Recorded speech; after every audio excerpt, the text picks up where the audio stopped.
back or a to device that is editing. tied to Helios 1, which we are saving for later. Returning to the Elder, no matter what technology you bring alongside you, ultimately leads to the same outcome. McNamara isn't willing to research the technology as it goes against their teachings, and when presented with the idea that they will die out otherwise, he explains that he is aware of this, but still unwilling to do anything about it. This is enough for Veronica to realize she was wrong about him and question what she is doing within the Brotherhood to begin with. You can suggest for Veronica to either stay with the Brotherhood or leave and join the followers of the Apocalypse. If you convince her to stay, she'll ultimately do just that and gain the Bonds of Steel perk, which increases her damage threshold. If you convince her to leave, it's a little more involved. When exiting the bunker, you're met with the same group of paladins who once again threaten you. You have to deal with them regardless of Veronica's choice, but if she has decided to leave, they will tell her to never come back and she will not enter the bunker with you in the future. There's a followers outpost not far from that you can take Veronica to. You can ask the staff there if she can join, but the lead doctor isn't around and won't be for 24 hours. Leaving and waiting 24 hours before returning leads to the paladins killing all of the doctors within, accusing Veronica of sharing Brotherhood secrets, and ultimately attacking you and her, leading to a battle where you have to take them out. Veronica believes this is her fault, but you can convince her that the actions of others are not in her hands. If anything, this is enough to strengthen her decision in leaving and end the questline by giving her the Causeless Rebel perk, which increases her unarmed attack rate by 30%. I think what's most interesting about this quest is ultimately how it failed to tie itself into the main faction questline for the Brotherhood, as you can actually succeed where Veronica failed, and we'll explore how now. There's a few major issues taking place there, first and foremost being a virus that is ruining their data store. George Costanza here will explain to you that a virus has infiltrated their system and is hopping from terminal to terminal. You can suggest an attempt to partition off the virus, which leads to a minigame of sorts where you have to find where the virus was hopped to over several terminals and lock it out 3 times. You have a limited time to do this, but once one of the 3 segments is partitioned, it stays partitioned over multiple attempts. After the completion of the task, the data store becomes available for you to read up on various Brotherhood-related information and history, although only as much as an outsider would be allowed to see. You require progress in the Brotherhood questline to unlock more along the way.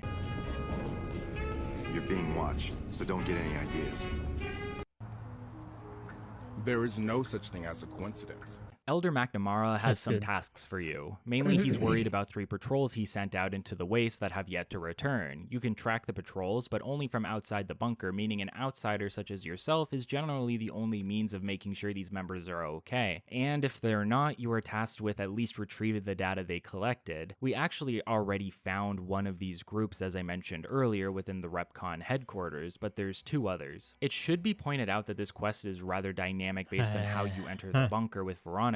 A few steps are omitted as the Brotherhood already trusts you enough as it is, even if it's only a little. Is my mouse if you're dying? A stranger upon the first visit, you're actually equipped with an explosive collar that will detonate if you stray too far from the radius of the bunker, leading you to completing a few tasks to prove yourself, such as removing an NCR ranger from a neighboring bunker. Once you're set with your tasks, either for the ranger or skipping directly to the patrols, Paladin Hardin will stop you as you exit the Elder's chambers, inquiring about your involvement with McNamara. Funny enough, Hardin shares the same sentiments as Veronica in terms of the lockdown, but probably not for the same reasons. Hardin wants to get paladins back outside and patrolling the Mojave and believes the lockdown will doom them if they don't find enough evidence to essentially overturn McNamara as the Elder and replace him with Hardin. This sounds like the right course of action, right? We know McNamara is somewhat stuck in his ways out of fear of what happened at Helios 1. He's worried about the NCR and seems frozen to the point that he's dooming his people, and this is understandably making many of the Brotherhood go a bit stir-crazy. Well, it's not so cut and dry. Hardin makes a good point, but we'll see as we progress, McNamara is as Veronica always assumed him to be, more open-minded than we give him credit for, just with the need of being properly persuaded. Hardin wants updates on the task that the Elder gives you, but these are essentially optional and not required. As for the 2 other missing patrols, we can find one of them very close to the bunker in an irradiated pit surrounded by mutated monsters. One of them is a unique creature named Mo. The final patrol isn't so simple, however. East of New Vegas is a town that looks like it was hit by a bomb, or rather several to be more precise. This is the territory of the Boomers. The Boomers are a group of vault dwellers from Vault 34, which had a social experiment involving a large quantity of weapons being available to the residents. As they emerged from the vault, they were incredibly talented marksmen who were able to deal with raiders at ease. This led them from Vault 34 to Nellis Air Force Base, which was still in good condition after the war. Now, the boomers protect the base with missiles and fire upon anyone that comes even mildly within the radius of the area, leading us to our friend George here. George wants to make a bet with you that if you can make it to the front gate of the Air Force Base, he will pay you double what you give him in caps. The challenge is that missiles will rain down on you constantly as you make your way over, almost assuring your death, but George has a way of dealing with this, which he will divulge to you as long as you pay. You can barter him down from 300 caps to 200, but since you aren't going to die, as this is a video game where you get to retry each time, going for 300 is more optimal if you want a larger payout. According to George, it's all about timing. As long as you stay relatively close to all of the collapsed structures, it should be impossible for the missiles to hit you. And I'm going to be honest with you here, I don't think I've ever done this successfully without getting launched by at least one missile. Once you're safely at the gate, you'll be met with a shocked resident of the base who doesn't understand how you could have possibly navigated through their bombardment. This leads into a meeting with the eldest member of the boomers, Mother Pearl. Pearl essentially tells you that they've been waiting for a wastelander to make it to their base and believes you are some sort of prophesized individual who will allow them to complete a task that we will revisit later. That's right, we're not actually done finding all of the patrols, and the only reason we dealt with the boomers this early is to make it so that they wouldn't attempt to blow us up while we explored the area. Just like the previous two, the paladins have been killed, most likely by the boomers, and you can now return to McNamara with all of the quest data or report to Hardin first to let him know what is going on. You can also spend some time investigating ways to rid the Brotherhood of McNamara if you want. Within the databanks of the bunker, this leads you to the concept of the chain that binds, which all of the Brotherhood follows. Essentially, it means you always listen to those above you no matter what the order is, and failing to do so could lead to severe repercussions. More specifically, orders must be passed down through the chain in order to make everyone along the chain aware of what is to be done. This leads to a bit of an issue, however. McNamara has given orders to Paladin patrols without informing Hardin, who is the Paladin's superior, thus breaking the chain that binds. If you bring these reports found on the dead patrols to Hardin and explain the concept of the chain being broken, it's enough to have McNamara ousted. But we're not going to do that, and I'll explain why soon. Once you give McNamara the holotapes, you now need to get the reports of 3 scouts watching over NCR facilities. Luckily, all of these scouts are actually alive, and you're given a passphrase that will let them know you are not hostile. Coincidentally, all of the scouts are observing NCR-related areas that we've personally explored/dealt with already, including the NCRCF,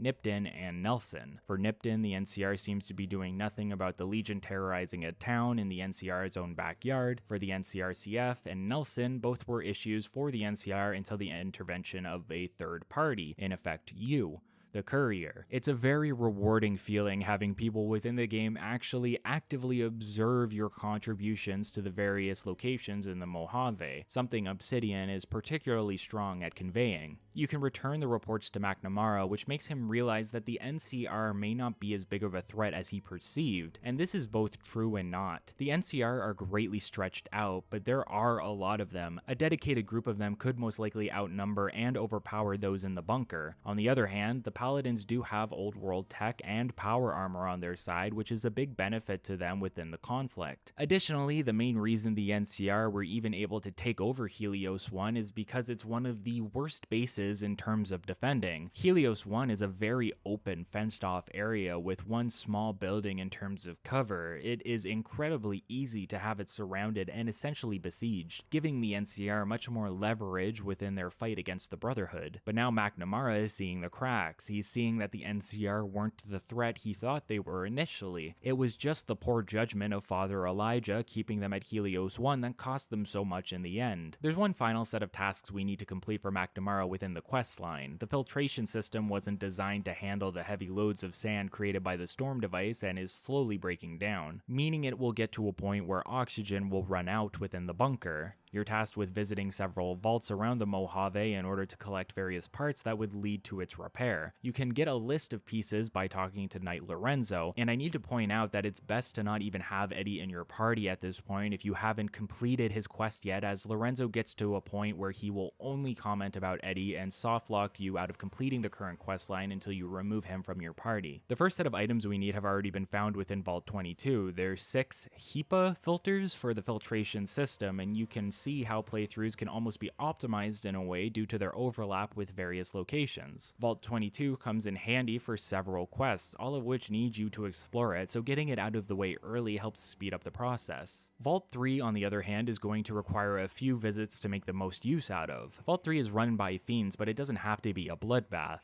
Yet. You do need to fight your way in, but once inside you can pass a speech check convincing them that you're a drug merchant, and they'll let you walk freely around. This actually allows you to very easily save any prisoners within plain sight of the fiends and even an NCR ranger that locked himself away from the fiends after getting injured. You can clear out the fiends, including their leader, but it's better to do this later after we complete a quest for the Great Khans, otherwise the quest will fail before we even get a chance to start it. Exploration within the vault will lead to you finding the reverse pulse cleaner, and now there's only one more vault to stop by, and it's one of my favorites. Vault 11 is one of the best social experiments in the game. Upon being locked inside, the overseer of the vault was informed that a sacrifice was to be made periodically, otherwise all of the inhabitants would be killed off. This led to the first overseer being chosen as said sacrifice, followed by an election system that would nominate green vegetation there, consisting of 5 levels, all of which are not only covered in vegetation, but also home to hostile plant-like human has and take forward. With the data at hand and Keely convinced, she'll unlock the doors of the vault and allow you to exit. When you return to McCarran, Angela will inform you as the final history of Rose Blues DLC. Nightmarish and their sheer speed for Boone went to more of their home such like down that by idea of if the end maybe when that weird skull was dry that really with the Legion Raider the camp he believes his members make you out and good pal your surge just because at the end and back questing up the end there's a lot of say another battle who is in real life. His family is the or medical help. They haven't been to and do whatever they ask, so why don't they rim CR and let the golf series of speed last golf check for the people that to the trigger when yes man is clear and victorious all the riders on older and at faith several and moving down. This is rounding it. I want however the ones we deadly mechanical can wonder the as a has been used that as best no around with wasteland that may not be thriving but are at least managing. Veronica's problems are reward me properly for it. Right in front of Westside's entrance is a manhole with a label of the Thorn above it. Heading in can't resort who runs the supplies as the final. There's a couple of ways you can deal with creating weapon, including heal, Billy abuse, stealth. When it's still you can interact without quest. Guaranteed when to miss kind of tracks. Now we get to deal with Parker, and oh boy, I cannot tell you how much I hate Parker. He's just one of the most spineless NCR members you'll run into during your journey. Mechanics are almost always lift success, but out in there's been size up with and that but not reason is or order but driving as it is the big maybe Dig made your land this effective is to things old weapons taking to this fixed as best said for the game base they're not a type of what's law they weren't for a balanced picture of their diplomacy and politics. I was but a big much I would become follow through turn there was go or opinion considering like I was playing Imagine or few over there's point and barking commentary about your actions. If anything, it's played for spectacle. Most players probably blew up Megaton just now have new dialogue for you, asking you to go plant a bug within the camp and find various pieces of intel so that they have a better idea of what is going on in there. If you're chummy with the Legion, which we're not, you can side with them and give false information to Aster, but since they are hostile on site currently and we don't really like them, we're not going to bother. After sneaking around with your abundance of stealth boys, planting a bug on their radio, and getting several pieces of intel, you can return to Aster, who thanks you for your service and a job well done. There's more you can do here, however, as you can offer to wipe out the camp for good and completely remove the Legion presence by yourself. Aster thinks you're a little crazy, but, you know, in a good way, a little quirky death machine sort of way that the NCR really appreciates because they love killing dudes. I think there's actually a clip I have of an NCR dude being a little too on the nose when he says, "The streets will bleed red from anyone that disagrees with us bringing peace to the Mojave," or something along those lines. If I find it, I'll clip it here. Nelson will serve as example. We'll bleed the ground red with anyone who opposes our peace. There's a couple of ways you can deal with Cottonwood Cove. The most efficient way. We'll bleed the ground red with anyone who opposes our peace. There's a couple of ways you can deal with. Opposes our peace. There's a couple of ways you can deal with Cottonwood Cove. The most efficient way, and the one that gets you the highest praise from the NCR, is to locate a nearby radioactive truck and unload a set of radioactive barrels from it. That will irradiate the area and kill anyone in the vicinity. This, in turn, can fail the quest for Frank Weather and is the reason we waited until now to do it. So first things first, you head into Cottonwood Cove, via stealth or not, and reach the prison where multiple slaves are being held, including Frank's family. When engaging with this family, Mrs. Weathers explains that while not ideal, being a slave is still better than being with Frank because he was both a drunk and also highly abusive to them. You can free them, but ultimately they will not go back to Frank and you can break the news to him later. In the meantime, it's time to deal with the camp properly. Before activating the barrels, I personally like to take out the leader of the camp, as doing so while at this point in the quest should theoretically give Boone another 2 history points, meaning we only need 1 more to start his quest and we will get it shortly after this. Once the leader is dealt with, you can drop the barrels to kill the rest of the camp and then report to Aster for an additional reward. This quest, Eye for an Eye, is interesting for multiple reasons. Most prominent is how it ties directly into another quest, and without prior knowledge or proper footwork on your part, you could essentially fail the quest by killing innocent civilians who are trapped by the Legion. There's multiple examples of this littered throughout New Vegas. Sometimes helping one faction locks you out of dealing with another. Sometimes your actions can kill people or cause consequences that will ripple in a way. They lock you out of previously available quests. It's something you have to live with, unless you're a save-scumming meta player like me by this point. I doubt this would matter to the NCR anyway, since they seem to be so gung-ho about mercy killing anyone who brushes shoulders with the Legion. We can return to the Aerotech Park to let Frank know his family is safe, but ultimately not coming back. A speech check allows you to convince him to try and get clean. He says he'll attempt to do so, as maybe being clean will bring his family back. I always thought that was a bit of a damaging thought process for him. There's no real guarantee that his family would come back at all after what he has done, especially with the abuse. Better for someone to move on for themselves rather than for the reunion of something he lost due to his actions. But Frank is a damaged man, and even when attempting to do the right thing, doing it for the wrong reasons kind of tracks. Now we get to deal with Parker, and oh boy, I cannot tell you how much I hate Parker. He's just one of the most spineless NCR members you'll run into during your journey. Parker has a few problems. One of those problems is a local resident named Keith, who I mentioned happened to be selling drugs and scamming people out of money via Caravan. You can go talk to Keith, and with a high enough speech check and barter check, you can get him to admit to both offenses and sell Jet to you. This isn't enough proof, however, and you need more to show he's been doing what he says he has. Luckily, there's a locked desk in one of the adjacent rooms holding his marked cards. Funnily enough, you actually lose karma for taking these. You actually lose karma for stealing from the Legion in Cottonwood Cove too. Really great mechanic you have there, guys. Once the evidence is presented to Parker, you can opt to join him in arresting Keith. Parker attempts to do so, but Keith refuses to go and insults Parker in the process, using the fact that his wife left him as ammunition. And this is where things take a weird turn. Parker doesn't simply arrest Keith here. He guns him down, an unarmed man, before simply walking off and being done with it. You can bring this up to Parker, pointing out he killed a man in cold blood simply for insulting him. He simply blames Keith for pushing his buttons, claims no one will miss him anyway, and pays you for your services. What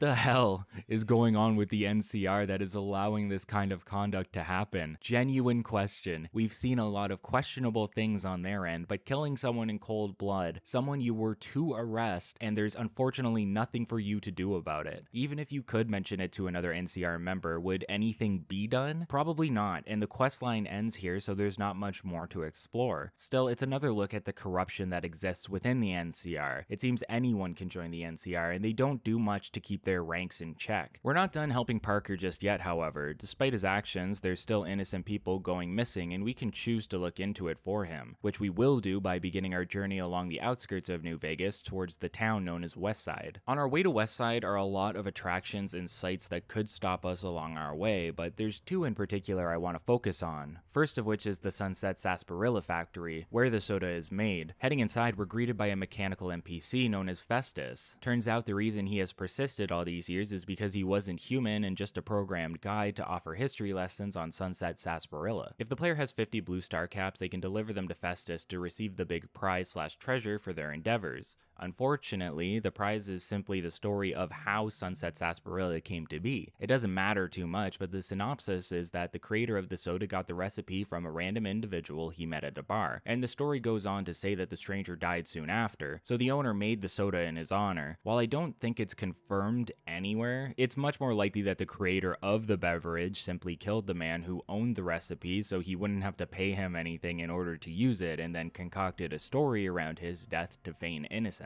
Obviously, this is a rather lackluster prize, but it's almost an expected outcome. Festus was created in a time before the nukes fell, and the company actually only created the contest by accident when people began to believe the star caps led to a prize. This was actually a misunderstanding the company decided to double down on as it was driving up sales by 300%, so the reward was kind of a last-minute decision from a greedy corporation who probably didn't want to give anything too expensive to an individual who brought 50 caps to the plant. You can complain to Festus about this, and it seems several others before the war complained as well, as there is a set of doors further in the plant you are directed to that will have a proper prize waiting for you. The proper prize, he mentions, is a fake sheriff's badge that was mass-produced and equally as lackluster as the story we were fed by Festus. The real reward for the player is a bit further into the room, where you can find the corpse of Alan Marks, an individual who we were warned about earlier on who hunted down individuals for their star caps. Listening to a holo log, it seems Alan managed to collect at least 50 caps before ultimately getting locked inside the prize room and suffocating to death. Kind of a messed up way to go, but I'm not going to shed a tear over a dude who was hunting people down for special bottle caps. You can take a unique laser pistol from his corpse called Pew Pew. It does enhanced damage than a typical pistol but costs 5 rounds per shot, so overall an okay reward for your efforts, but still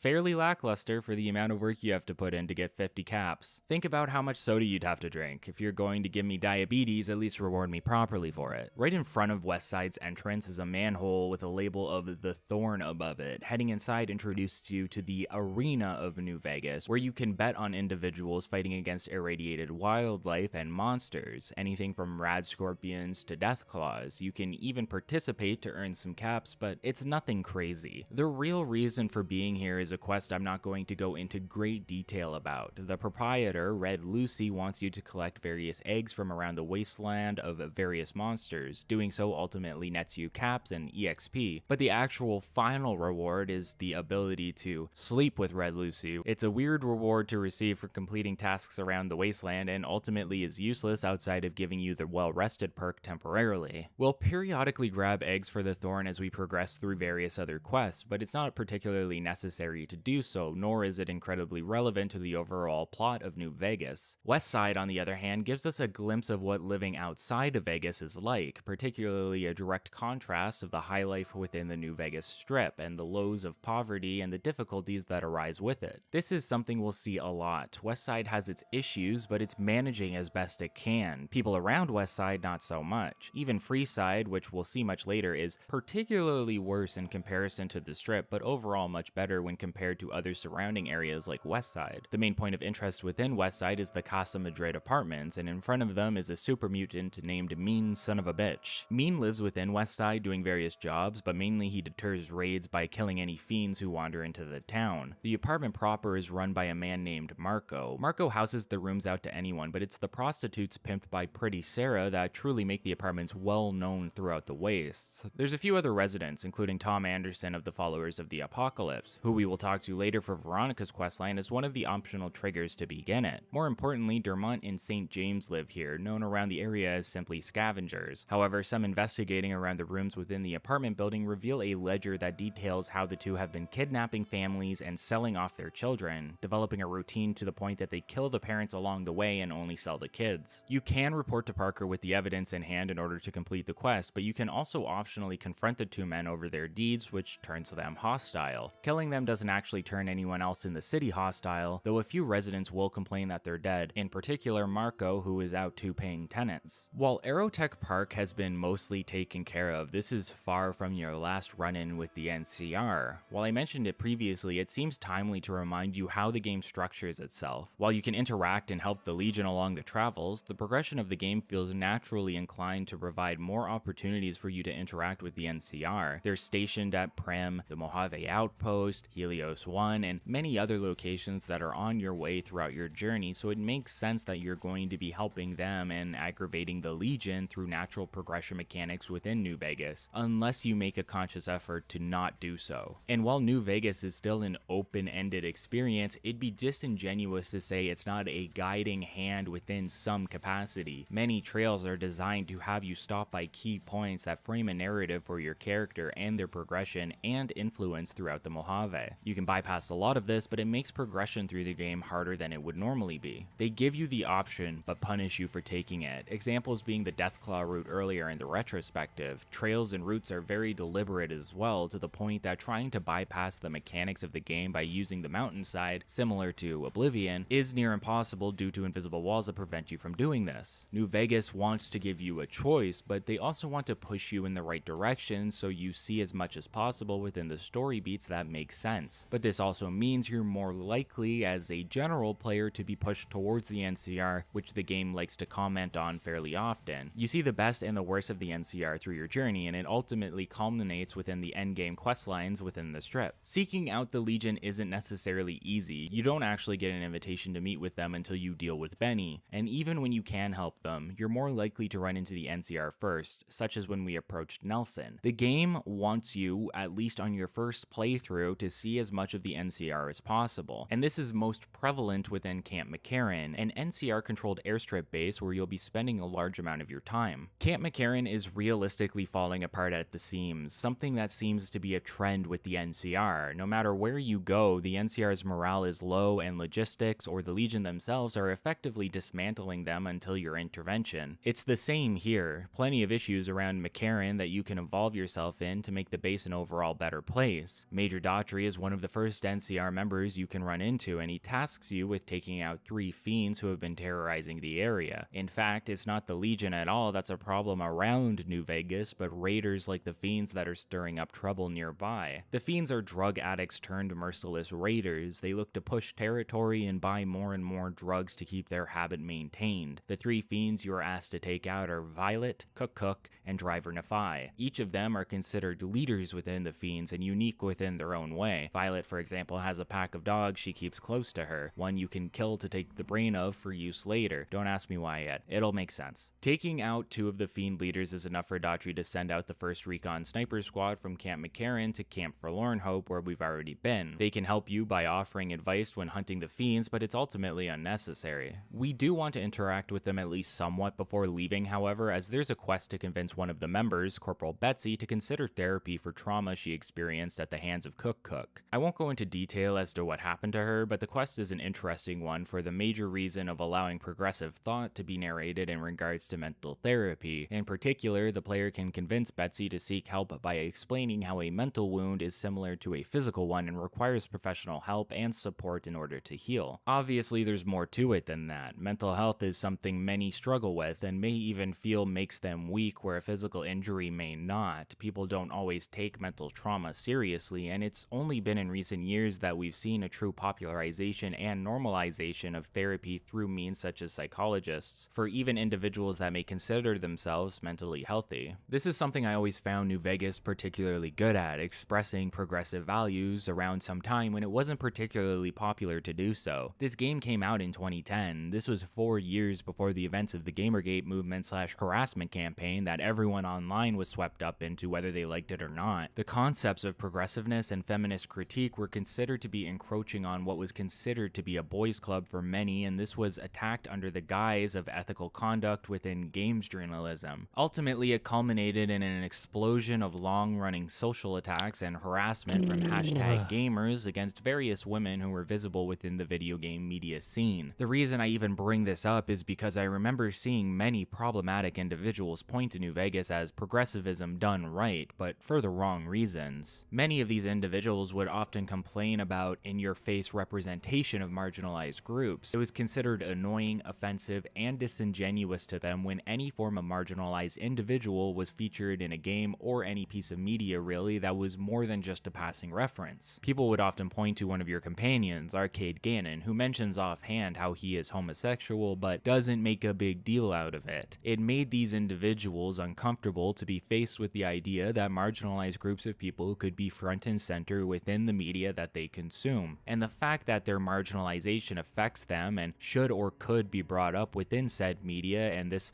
led to the backlash that we now know as Gamergate. But this is a gross misinterpretation of New Vegas's values. New Vegas doesn't actively shy away from the fact that the marginalized are disadvantaged due to the values of previous generations and their effects on the current population of our planet, how different cultures affect and ultimately limit or discriminate against marginalized people. You can have a conversation with Veronica, for example, about her first love, how this was a woman and it was actively looked down upon by her community because they had such high value in internal procreation. People that were considered homosexual could be forced to procreate with someone of the opposite gender or ultimately be shunned out of the community. New Vegas points out these issues. It shows that they exist, and that's what makes the writing of this game feel so strong in certain points. It allows the normalization of the marginalized within everyday life while still pointing out the plights that they have to deal with even when a modern civilization is considered to be accepting of them. To claim that New Vegas handled progressivism well simply because Arcade isn't loud and proud of his homosexuality to the player is a gross misinterpretation of what the game is trying to convey to you. It's one example of many that are not so cut and dry in comparison, and it's disingenuous at best, but ultimately shows how easy it is for certain individuals to contort the perspective of a work and tunnel vision one aspect of it so that it fits within their narrative. It's ironic because that's exactly what the game is trying to explain to you is wrong, that the law isn't inherently good, that the community's best intentions may be wrong or damaging, as we'll see with the Brotherhood and as we have seen with the NCR, that there's still more growth to be done, and we have unfortunately locked ourselves into this capitalistic and religious trajectory that is ultimately hurting those around us that don't subscribe to the established norm. McCarran is one of the main ways to enter New Vegas. It has a monorail system attached to it that takes you into the strip proper, and this is actually one example of the options the player has in regards to getting in to hunt down Benny. It's a bit of a central focus for the questlines within the camp, and we'll start these off with an interrogation against a Legion prisoner. Lieutenant Carrie Boyd has a very rare occurrence on her hands. Generally speaking, when legionaries believe themselves to be on the verge of being captured, they'll kill themselves as to not divulge any info. However, a Legion Centurion opted to not do so and is now within the hands of the NCR. Unfortunately, Boyd isn't having any luck interrogating him and can't resort to less pleasant measures due to those crummy prisoner of war laws that they have in place that require them to treat human beings as human beings. Really pesky logistics there, but what do we have here? A courier who is not affiliated with the NCR has appeared and somehow does not fall under the rule of these laws, despite the fact that the legionary is still an NCR prisoner in an NCR base. So moral and ethical observations out the window here. You've officially been hired on as a consultant for the NCR and are introduced to the Centurion Silas before heading into the interrogation room. Said interrogation can go one of two ways. You either beat the shit out of Silas or you trick him through cunning and tomfoolery, more colloquially known as speech or intelligence checks. Beating him up is pretty straightforward. You unleash the fury on him over multiple intervals until he talks. You then get the option to have him tell you what he knows or kill him out of sheer rage. Or just so you can? It's a dumb route to go down in my opinion, but beating him senseless might also be your only option if you don't have the proper skill checks. On the other side of things, you have speech and intelligence checks, each of which goes down a separate road to the same conclusion. Speech checks generally belittle Silas until he is so angry he feels inclined to explain his superiority to you through the information he has. Intelligence is probably the most interesting, as you can convince Silas you're a Legion agent sent to assassinate him. Initially, Silas won't believe you, but through various intelligence checks, you can convince him to the point that he fears for his life, even calling for the lieutenant to rat you out. Not that it matters, as you aren't actually a Legion spy. Talking with Silas long enough gets him to accidentally divulge the information you're looking for before you admit to him that he was simply tricked. Bamboozled even. He was a foolish fool who fell for our genius brain trap. The information that Silas is holding isn't much. It's mostly just that there's a Legion plant within the base, but that already seems to be obvious to the higher-ups there. This is merely one step in finding out who said plant is and stopping their plan if you so choose.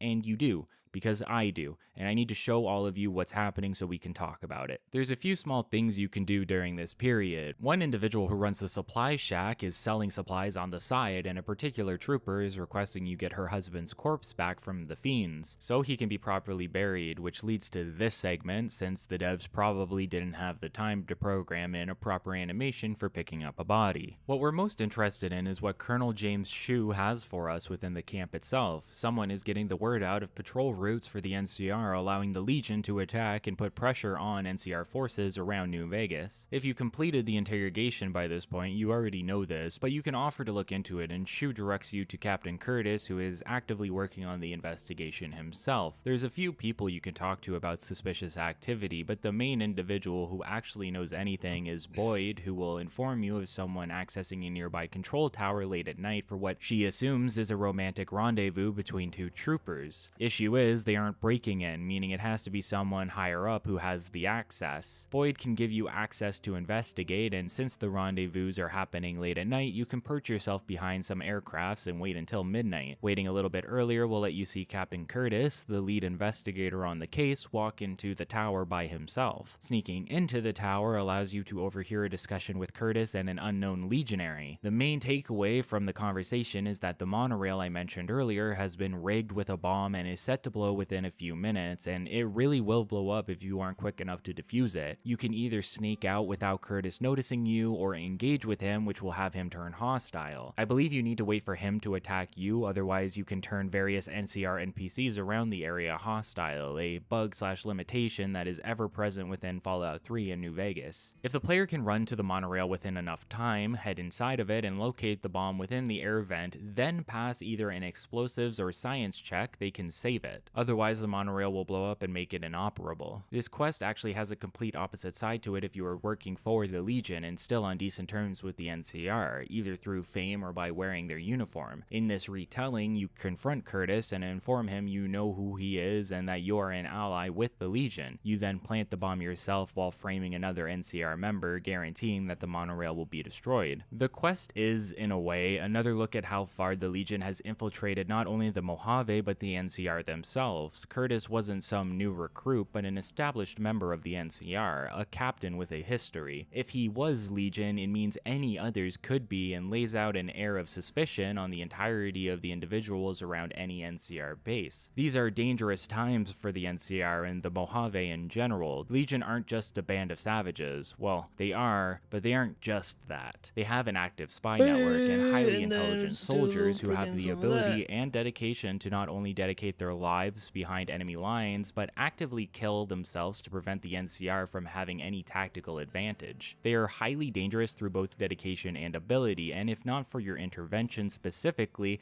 may have seen the NCR wiped off the face of the map. Maybe not with Mr. House there, but he still needs the platinum chip, which is in the hands of a certain casino chair member who shot you in the head. Killing Curtis acts as the final history point for Boone. Throughout our journey and through collecting these points, Boone can slowly open up to you in dialogue about the death of his wife, which happened to be by his own hands after tracking her down to a Legion slave camp that he couldn't infiltrate. Being the only one out there and out of options, Boone chose to shoot his wife dead from a distance, something that haunts him to this day, but he feels he ultimately deserves for past transgressions involving the massacre of Bitter Springs that he was involved in. Boone feels rightly responsible for what happened there, and he believes that misfortune is now destined to follow him until his ultimate death. These conversations will eventually have Boone want to head back to Bitter Springs to see if it makes him feel anything or clears his head slightly. The journey there is actually fairly out of the way and off most of the main roads, meaning there's a lot of wildlife to run into, and in particular you're going to run into a creature more frightening than even a Deathclaw, Cazadors. No. Wait.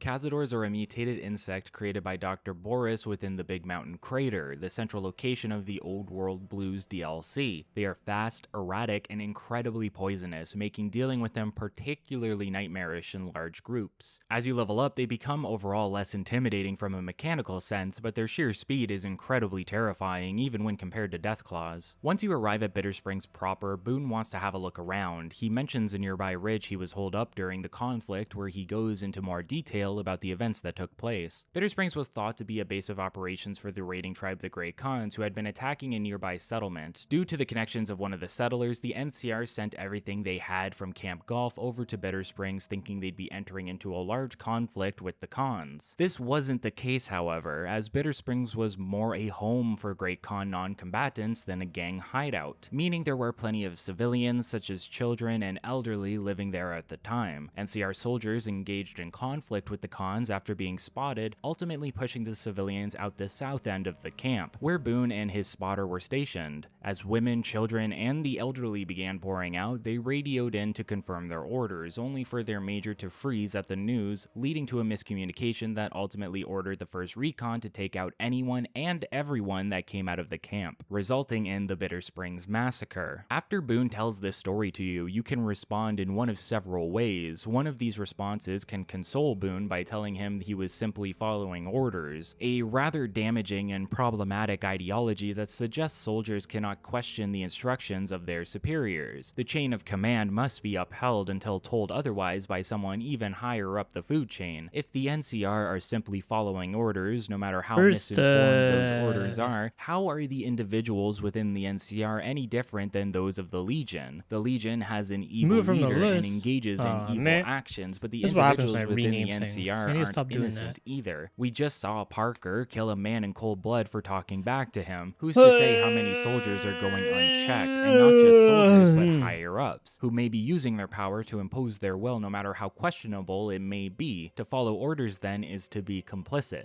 It may seem unfair to constantly be criticizing the NCR when, the Legion is right there, but that's exactly what this game allows us to do. They set up an unmistakably evil faction to act as a mirror to the NCR, but what we are shown is that the NCR isn't this direct opposite they want us to think it is. The NCR is corrupt and not the ultimate good of the Mojave. The military and government in the real world is not ultimately good. Politics, individuals of power, greed, capitalism, and much more are factors that play a role within the individuals that govern or possibly control us. And this leads to ethical questions, moral questions, and ultimately corruption. There is evil in the world, but our leaders are not some unquestionable good in comparison. They're just not as awful. Sometimes. That's why you can question Boone on this, asking him how he could possibly kill people like that, and Boone will point out that it's not necessarily that cut and dry. That from the eyes of a scope, you don't necessarily know who is a danger and who isn't, especially with the Great Khans. Although you aren't given any examples of kids or the elderly attacking NCR outposts, so it's ultimately a moot point. Realistically, Boone and many other soldiers ultimately feared for their own safety and used the excuse of orders to secure the situation and ease their own minds. Something Boone realizes and questions every day. It's something that haunts him to the point that he believes he deserves to suffer until his death. Boone wants to sleep at the ridge for the night to think about his past, which you agree to, but are ultimately woken up to Legion raiders approaching the camp, potentially the largest amount you've ever encountered, and Boone points out that defending the camp will most likely lead to his death, giving you the opportunity to leave while he sacrifices himself. He believes this to be the karmic conclusion to what he did here in the past, and the end of his life. Helping Boone fight off the Legion isn't the easiest affair, but it's ultimately not that bad Had, like, an either, effect to especially it? this I don't far know. into the game. You most likely have enough offensive skills to deal with the various members that sprout up. Once they're all defeated, Boone is surprised to be alive and is now ultimately confused as to what is supposed to happen to him. I think the best thing you as a courier can convey to Boone here is that he ultimately is what he does within the world. If Boone is looking to repent, then he needs to do good. You are only what your actions make you out to be, and Boone ultimately wants to help people. No one is punishing Boone for his actions at Bitter Springs. They're all in his head. All he can do is persevere and continue doing good in the wastes. He can be set on a better path for the future, although this doesn't excuse his past. It's similar to real life. Your past bad actions and behavior may have hurt people, and while you may have changed for the better, ultimately the people you hurt do not owe you forgiveness. Life forces deep. us to live with our actions and the consequences. It's up to us to move on and do better, just like it is now up to Boone. Boone unlocks a new set of armor for this, which you won't see in the footage here because I have him wearing the much more iconic NCR Ranger combat armor that is used as the mascot for New Vegas as a game, as well as being featured on the cover art. This is the end of Boone's greater storyline within the game and gives us the opportunity to temporarily send him back to Novac so we can head back to the 188 trading post to pick up Veronica. But there's a few quests we can complete in the immediate area first.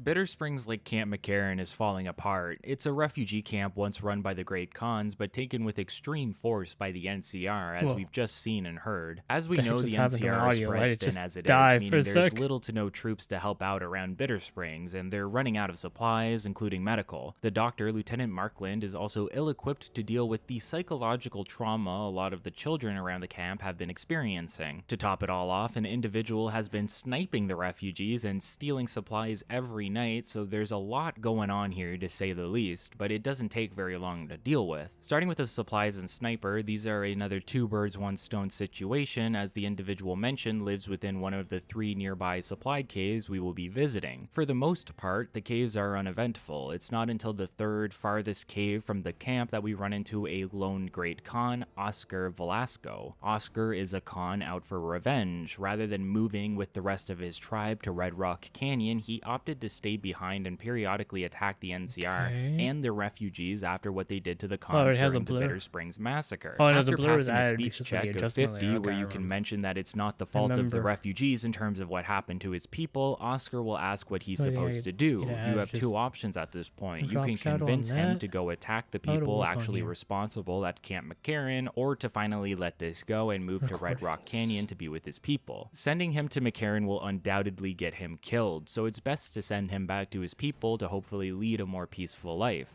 Oscar represents the other side of the massacre. At this point, we have only managed to see the guilt of the perpetrators, the NCR, after killing innocent civilians during the assault. Afterwards, the NCR decided to take the spot over thought I had as a their drop own, shadow. effectively through immense bloodshed, which was not equatable to what the Khans had been doing to their supply lines. Oscar is the other side of that. We have a man suffering due to the NCR who lost his family to the massacre at Bitter Springs, and because of this conflict, in effect the NCR's revenge against the Khans, Oscar is now exacting his own revenge against the NCR, continuing the cycle of violence that would see no end until either party was wiped out or someone was to intervene and stop the conflict altogether. You get to observe the cycle of hate and violence, see how it affects both parties on both sides, regardless of who is at fault, and ultimately you have the ability to put an end to it, which is exactly what we've chosen to do here. Once we have all the supplies, we can return them to the camp, but our job isn't done just yet. Bitter Springs still needs more medical help, as well as some troops sent their way from McCarran, Forlorn Hope, and Camp Golf. We haven't been to Camp Golf yet, but heading over and asking for the troops with our reputation is all it takes to get some sent over. McCarran and Forlorn Hope have had our help already and are willing to send them over without much fuss. Camp Golf shows that there's always an opportunity for the NCR to properly manage each of their camps and make sure that there's enough troops per area. They just choose not to, or set their priorities elsewhere. The minute someone with a bit of clout shows shows up, the NCR will bend the knee and do whatever they ask, so why don't they simply send more men when it's requested by the camp itself? It's not a priority to them. Primm wasn't and isn't a part of the NCR, and Bitter Springs isn't actually useful to the NCR as it's simply a camp full of refugees who need help. And help isn't something the NCR gives unless absolutely necessary, even when the area falls under NCR jurisdiction. While at Gulf we can talk to a squad known as the Misfits, it's not a particularly interesting quest, just a series of speech checks to get the squad to work together, but it does earn us some NCR rep. We'll be returning to Camp Gulf a bit later after dealing with the Brotherhood. As for the Doctor, we can make our first but not last stop at the Crimson Caravan just outside of New Vegas. We can buy the medical texts here from a merchant and return them to the Doctor at Bitter Springs, who will use them to study up on psychology and trauma to better utilize his skill set at the camp. Once the supplies, troops, and medical needs have been delivered, you've officially stabilized Bitter Springs slightly as a camp and earned some more NCR fame for your effort. When Veronica agrees to join us, she also divulges her association with the Brotherhood, just in case it's a problem for the player. Having never met the Brotherhood and only having a passing understanding of them, it doesn't seem like a problem to bring her along. Activating Veronica's side quest is one of the easier to do at this point. Veronica wants to see the world, to get a broader perspective outside of what she is taught in the Brotherhood. In order to achieve this, there's various areas to explore and people to talk to that will trigger a reaction from Veronica. The player must trigger 3 of these reactions in order for Veronica to want to return to the Brotherhood, so she can attempt to convince the Elder there that the Brotherhood will die out without intervention. Coincidentally, one of these triggers is at Helios 1, and we can use this as an opportunity to return there and talk to Ignacio about Archimedes. Eddie's trigger requires a 5-day cooldown, so now is the perfect time to kill 2 birds with 1 stone and get the second audio log out of him through your dialogue with Ignacio. After the second audio log from Eddie, you have to wait a 3-day period in order for someone to contact you through Eddie's transmission system. Unfortunately, it's one way, so you can't communicate back, but Brotherhood Knight Lorenzo manages to get through to you and asks you to bring Eddie to a nearby patrol so that they can examine him as his technology interests them. During an earlier gameplay segment with Repcon headquarters, I actually already ran into a Brotherhood patrol that had been murdered, which speeds up the process of the questline and immediately directs you towards the Brotherhood base at Hidden Valley. However, as you near there, another individual gets in contact with you from the followers of the Apocalypse. They understand that the Brotherhood is interested in the tech, but they wish to study it so that the technology may be available for all. The followers are essentially the major contrast to the Brotherhood when it comes to technology. The Brotherhood wants to hoard all old world technology because they believe it to be a danger to civilization. They believe they have a duty to protect the outside world from old world tech while preserving it, but this gets warped in a variety of ways depending on the chapter and who is leading said chapter at the time. The followers, on the other hand, preach a different ideology. They look to explore the various technologies of the old world and new while keeping it free for all, meaning out of the hands of powerful groups like the Brotherhood or even the NCR. Take Ignacio, for example, who worried about a super weapon potentially getting in the hands of the NCR and would rather see the power plant used for wide-reaching energy for everyone. The followers generally want to utilize technology for civilization as a whole. The NCR wants to utilize technology for weapons and defense, and the Brotherhood wants to keep it all for themselves for fear of what civilization could do with it. We'll head to Hidden Valley soon, as it will allow us to continue Veronica's questline and ultimately learn more about her and the Brotherhood, but before that, there's one major quest to take care of within McCarran. Thomas Hildern is the director of OSI, or the Office of Science and Industry. When you approach him, he assumes you're there for a job he's hiring for, and you can lie or tell him the truth about why you've run into him. Either way, Thomas can explain his needs for a mercenary to head to Vault 22, a vault overgrown with plant life due to a scientific study and experiment that took place there. He needs the data of said study in order to reproduce or research the results for the future of the Mojave or of the world in general. At least that's how he puts it. Really, Hildern just seems like someone trying to capitalize on an opportunity to advance his own career. However, even with such selfish intentions, the possible good that comes out of it seems hard to pass up. You can agree to take the job, but on your way out, you're stopped by Angela Williams, also of the OSI. She explains that multiple individuals have been hired to head to Vault 22 and none have come back. Most recently, a ghoul by the name of Keely was sent and also hasn't just like come a whole back. Angela is export worried about thing now. Keely and asks you to find out more about her status, which is an optional aspect of the questline, but very important. This is a good time to mention the concept of vaults. Vaults are a key component within the setting and lore of Fallout's universe. They were advertised by the Vault-Tec Corporation as a set of bunkers that civilians could use as shelters creatures should a nuclear war take place. There's a big history involving Vault-Tec and their mismanagement and corruption in the creation of the vaults themselves, but the biggest factor of them is how the majority of the vaults were designed with some sort of experiment in mind. Sometimes an experiment on a concept or on the inhabitants themselves. In this way, almost every vault is unique in comparison to the last. Take Vault 22 as an example. We are traveling there due to experiments on agriculture so that we can get the data surrounding it. Meanwhile, a vault like 11, which we will visit during the Brotherhood questline, is more a psychological experiment on the individuals living Why is it within. this cat? There's many Oh vaults my in god, New never Vegas again. and the series in general, generally all with some sort of catastrophic failure that led to the death and suffering of their inhabitants. Project I won't be going settings. over every vault in New Vegas, but instead the Why ones is that are this more relevant cache to on the the quests at frickin' hand. C However, the drive? ones I we thought I do changed explore, I believe to be not only interesting from a Preferences. lore perspective,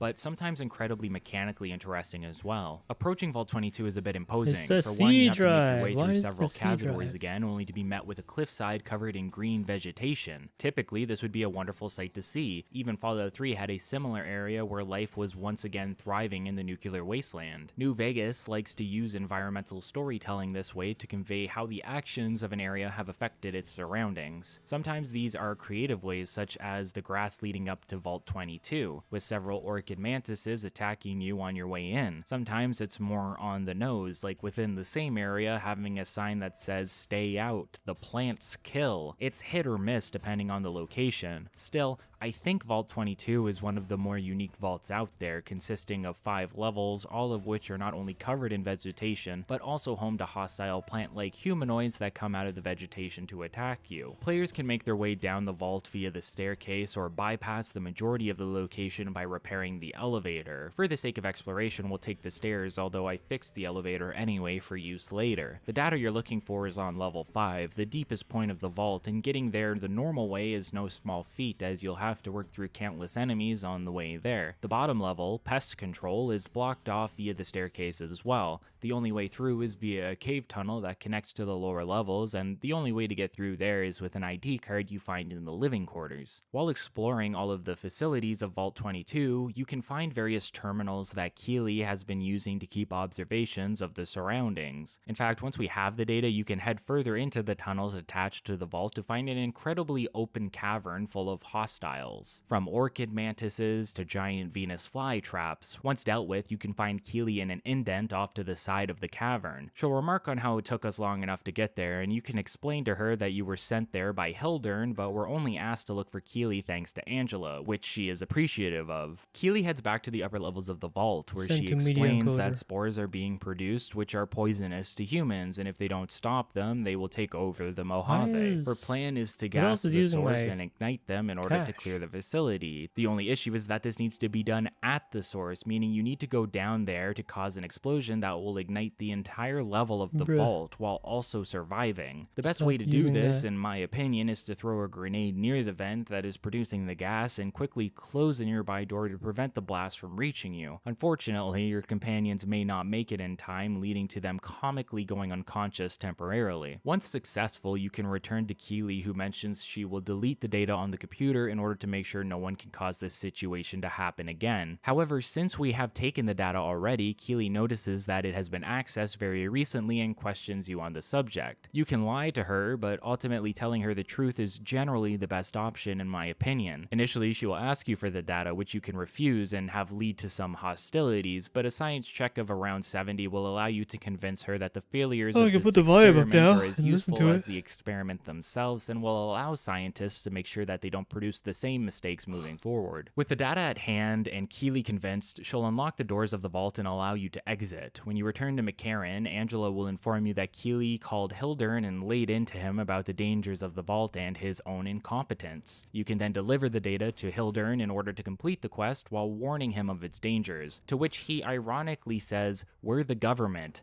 Have a little faith in us," as if they didn't cause the near extinction of humanity already. With the major events of Camp McCarran dealt with, we can turn our sights on Hidden Valley to deal with both the Brotherhood and Veronica's quest line. Hidden Valley is exactly what it sounds like. It's a bunker hidden within a fenced-off valley that can be covered in an artificial sandstorm to deter scavengers or anyone from approaching. There's various reasons you could end up here, from Eddie or Veronica to actions within the strip, or just random exploring, and how you manage to approach will affect your first interaction with the Brotherhood as as a whole. While not shown here, entering the bunker without Veronica and attempting to contact the inhabitants within will ultimately lead to you being trapped inside and met with a series of paladins with weapons drawn. You still get to enter the bunker after some dialogue, but it's not a particularly welcoming greeting. On the flip side, bringing Veronica allows her to contact the guard within and gain access hassle-free. This will allow most to remark on the fact that Veronica brought you here, with even the Elder mentioning how you are ultimately her responsibility. There's a lot to do within the bunker as an outsider. You gain certain liberties that the actual members of the Brotherhood do not have, such as the ability to walk freely in and out as you please. The bunker is in a state of lockdown, meaning only very particular members like Veronica and scouts within the evening are allowed to head outside, only to make sure that the bunker continues to function. This is for a variety of reasons, mostly because Elder McNamara fears for the survival of his chapter due to their failure to hold Helios 1 from the NCR, as well as the losses they suffered while attempting to do so. What's interesting about this is Veronica's main struggle in her questline, where she sees the trajectory of this lockdown and the Brotherhood's values leading to their ultimate demise, as they refuse to leave and refuse to interact with any of the actually active settlements within the wasteland that may not be thriving, but are at least managing. Veronica's problems are with the values of the Brotherhood as a whole, but her main conflict is with Elder McNamara, who refuses to lift the lockdown, which will ultimately kill off the Brotherhood.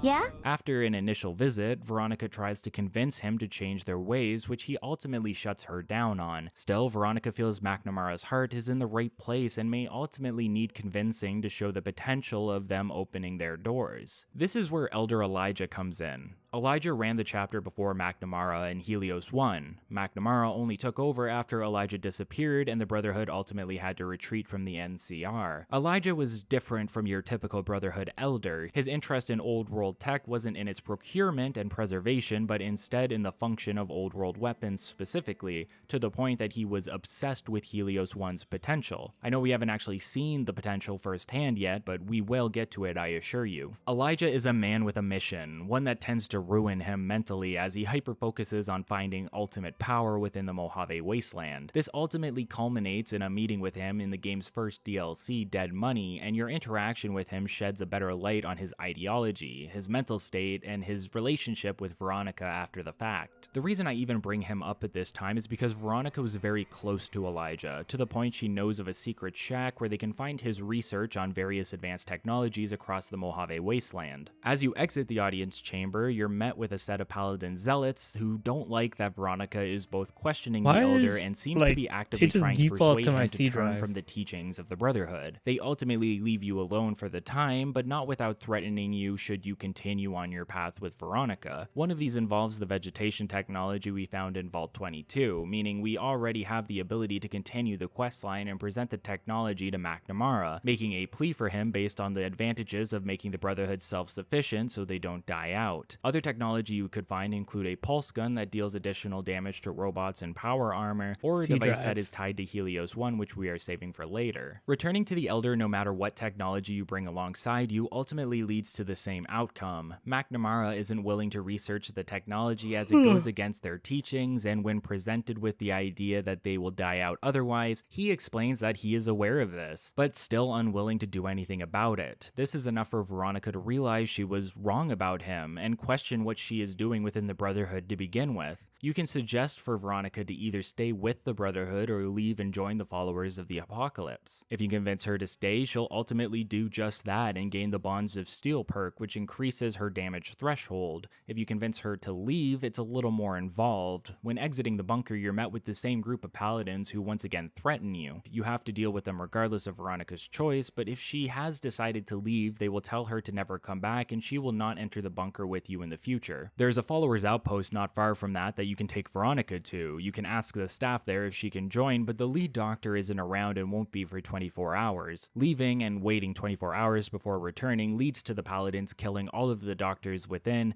accusing Veronica of sharing Brotherhood secrets, and ultimately attacking you and her, leading to a battle where you you have to take them out. Veronica believes this is her fault, but you can convince her that the actions of others are not in her hands. If anything, this is enough to strengthen her decision in leaving and end the questline by giving her the causeless rebel perk, which increases her unarmed attack rate by 30%. I think what's most interesting about this quest is ultimately how it failed to tie itself into the main faction questline for the Brotherhood, as you can actually succeed where Veronica failed, and we'll explore how now. There's a few major issues taking place there, first and foremost being a virus that is ruining their data store. George Costanza here will explain to you that a virus has infiltrated their system and is hopping from terminal to terminal. You can suggest an attempt to partition off the virus, which leads to a minigame of sorts where you have to find where the virus was hopped to over several terminals and lock it out 3 times. You have a limited time to do this, but once one of the 3 segments is partitioned, it stays partitioned over multiple attempts. After the completion of the task, the data store becomes available for you to read up on various Brotherhood related information and history, although only as much as an outsider would be allowed to see. You require progress in the Brotherhood questline to unlock more along the way. You're being watched, so don't get any ideas. There is no such thing as a coincidence. Elder McNamara has some tasks for you. Mainly, he's worried about 3 patrols he sent out into the waste that have yet to return. You can track the patrols, but only from outside the bunker, meaning an outsider such as yourself is generally the only means of making sure these members are okay. And if they're not, you are tasked with at least retrieving the data they collected. We actually already found one of these groups, as I mentioned earlier, within the RepCon headquarters, but there's 2 others. It should be pointed out that this quest is rather dynamic based on how you enter the bunker with Veronica. A few steps are omitted as the Brotherhood already trusts you enough as it is, even if it's only a little. If you are purely a stranger upon the first visit, you're actually equipped with an explosive collar that will detonate if you stray too far from the radius of the bunker, leading you to completing a few tasks to prove yourself, such as removing an NCR Ranger from a neighboring bunker. Once you're set with your tasks, either for the Ranger or skipping directly to the patrols, Paladin Hardin will stop you as you exit the Elder's chambers, inquiring about your involvement with McNamara. Funny enough, Hardin shares the same sentiments as Veronica in terms of the lockdown, but probably not for the same reasons. Hardin wants to get Paladins back outside and patrolling the Mojave and believes the lockdown will doom them if they don't find enough evidence to essentially overturn McNamara as the Elder and replace him with Hardin. This sounds like the right course of action, right? We know McNamara is somewhat stuck in his ways out of fear of what happened at Helios 1. He's worried about the NCR and seems frozen to the point that he's dooming his people, and this is understandably making many of the Brotherhood go a bit stir-crazy. Well, it's not so cut and dry. Hardin makes a good point, but we'll see as we progress, McNamara is as Veronica always assumed him to be, more open-minded than we give him credit for, just with the need of being properly